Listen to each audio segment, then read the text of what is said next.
Hi everyone, Jacob here from the San Diego Children's Discovery Museum up in Escondido, California.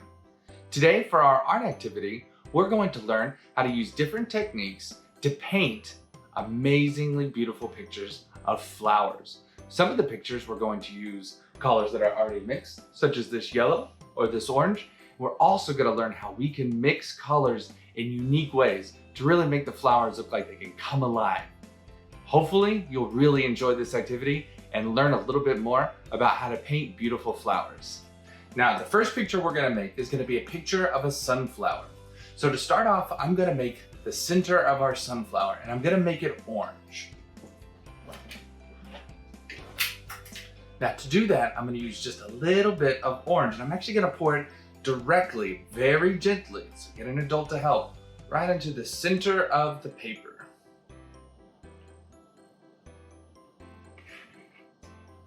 There, now I've got my dot of orange. Next, I'm gonna take my brush, and I like to use a little bit of a thick brush, and I'm gonna make 10 circles all around, just to kind of spread out that paint. Here we go. Count with me.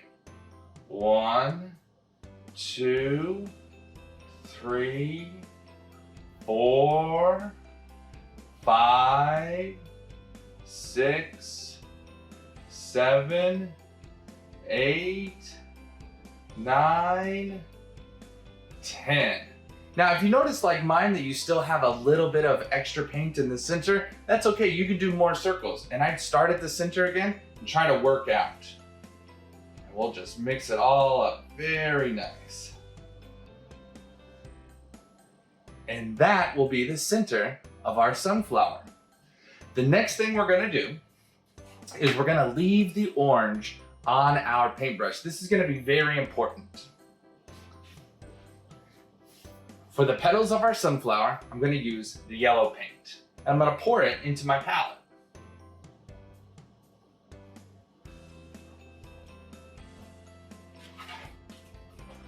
I'm going to take my paintbrush that I used without rinsing it off, and I'm just going to roll it into the yellow. What I like to do is when I'm painting flowers, is to mix the color on the page instead of in the palette. What this is gonna do, as you can see here, will just, there you go, out. And it's a good mixture of yellow and orange. Let's get some more yellow here.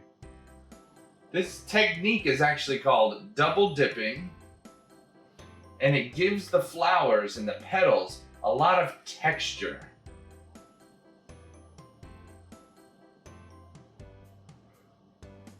And each time I recommend getting more and more yellow. Not each petal is the same shade.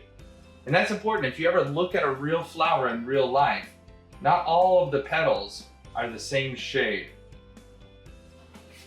So now we have a sunflower and it's got a lot of dynamic and layered shapes.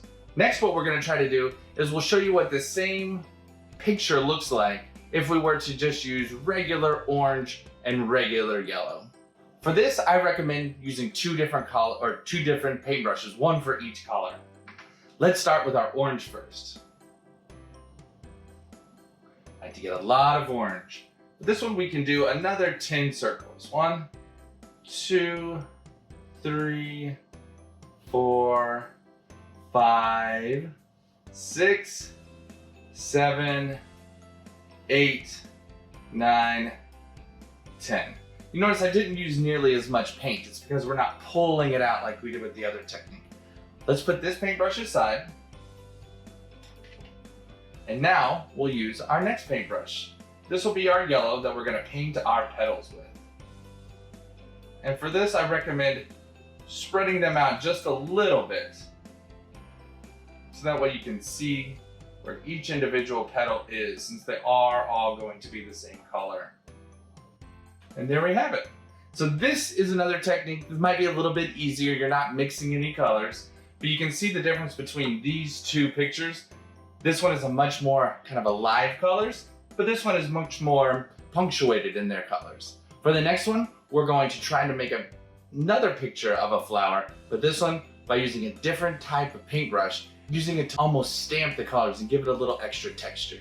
All right, for our next technique, I'm gonna be using a staining sponge. I'm gonna start by doing it in the middle, and I recommend just kind of dabbing the brush around just like this, and hopefully this will help raise the paint up off the page a little bit, gives it a little bit more texture feel.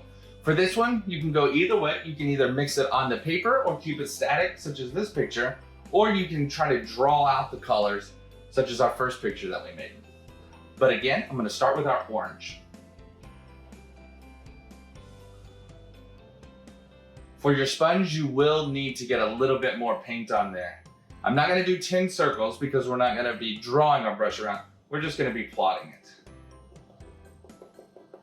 Now, if you were to look up close on a sunflower, you'd actually see a bunch of seeds here. Those seeds really give it the texture, and hopefully that texture comes across whenever we're doing our painting this way. That's one of the benefits.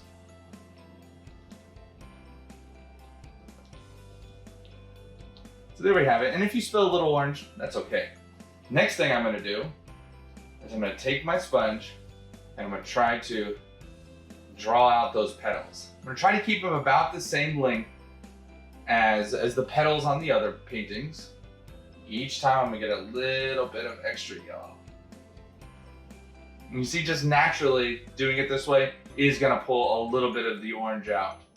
This technique is really good at making the center of our flowers, but it's a little harder to make the petals of our flowers. So feel free, if you're making your art, to use a lot of different techniques together to get the textures or the colors right that you feel like you need for your flower. And then we have our third flower. Well, thanks for joining us today, everyone. Hopefully you had as much fun as I did creating these 3 different pictures. And as I mentioned earlier, feel free when you're making your art to experiment with a lot of different types of ways to mix color and ways to try to give texture to your paintings. It really makes it a lot of fun. If you would like to try one of these paintings, then feel free to do it on your own, and you can actually share it with us on social media. We're on Instagram, we're also on TikTok and Facebook.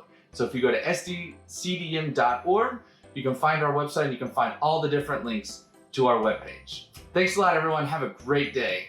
Hopefully your flowers turn out beautiful.